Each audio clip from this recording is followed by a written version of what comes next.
മുണ്ടൂർ ഞാറക്കാട് സ്വദേശി കുമാരനെ കൊലപ്പെടുത്തിയ കാട്ടാനയെ വെടിവെച്ച് കൊല്ലണമെന്ന് കത്തോലിക്ക കോൺഗ്രസ് പാലക്കാട് രൂപതാ സമിതി ആവശ്യപ്പെട്ടു.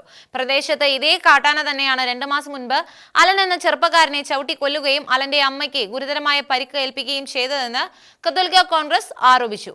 വ്യാഴാഴ്ച പുലർച്ചെ 3 മണിയോടെയായിരുന്നു 61കാരനായ കുമാരന്റെ ജീവൻ കാട്ടാന ആക്രമണത്തിൽ പൊലിഞ്ഞത്.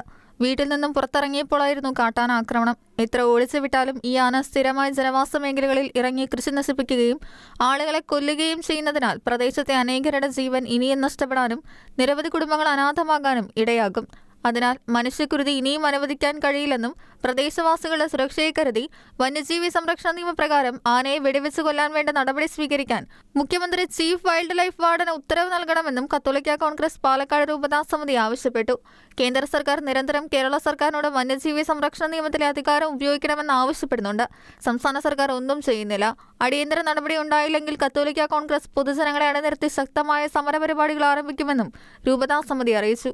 കത്തോലിക്ക കോൺഗ്രസ് രൂപതാ പ്രസിഡന്റ് ബോബി പൂവത്തുങ്കൽ, രൂപതാ director father Cheriyan Anjilimuttil, global vice president Thomas Antony, Palakkayam unit president Santhosh Kanjirappara, Bhinu Poothakuzhi എന്നിവർ കുമാരന്റെ ഭവനം സന്ദർശിച്ച് അനുശോചനം രേഖപ്പെടുത്തി.